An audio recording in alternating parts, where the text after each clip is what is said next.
What if I told you the US government might want a recession in 2025? Sounds crazy, right?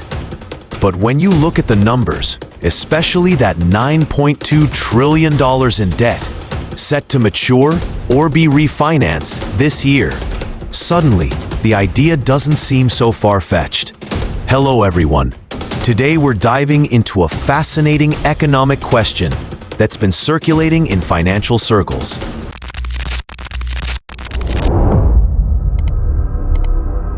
With the US facing an unprecedented $9.2 trillion debt refinancing challenge in 2025, could economic policymakers actually view a recession as a strategic tool rather than a disaster to avoid?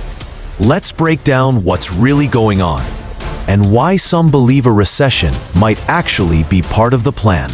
Let's start with the facts. The United States currently carries approximately $36.2 trillion in national debt. What's particularly notable is that $9.2 trillion of this debt is scheduled to mature in 2025, with about 70% coming due in just the first half of the year.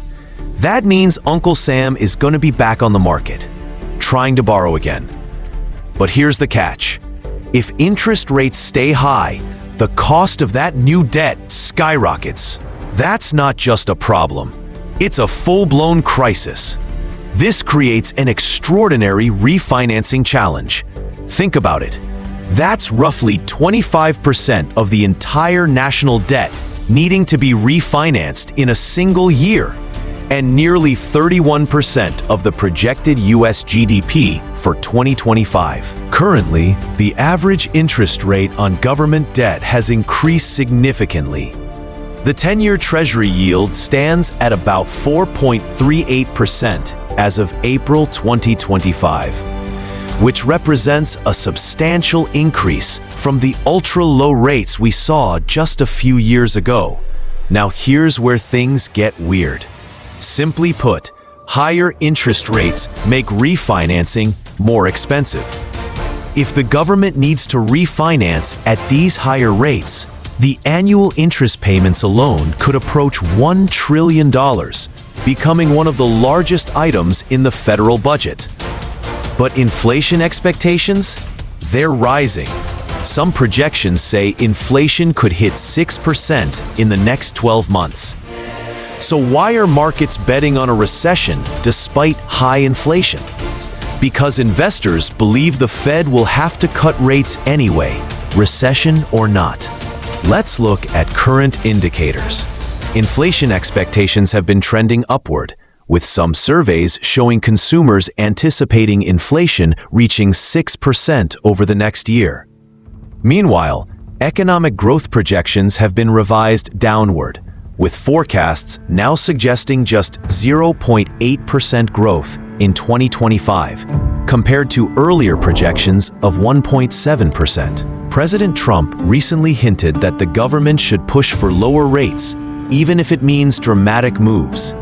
Some see that as a signal. The political will may be there to accept a short-term recession, if it means shrinking the trade deficit and easing the debt burden. It's not just economics anymore, it's strategy. While we can't know what's in the minds of economic policymakers, understanding these connections helps us interpret economic signals and prepare for what might lie ahead.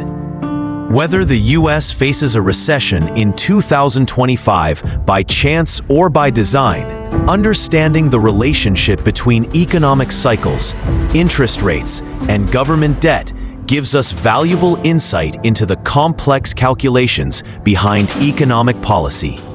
We can't say for sure, but with $9.2 trillion on the line, one thing's clear. The decisions made in the next few months could shape the economy and your wallet for years to come. What do you think?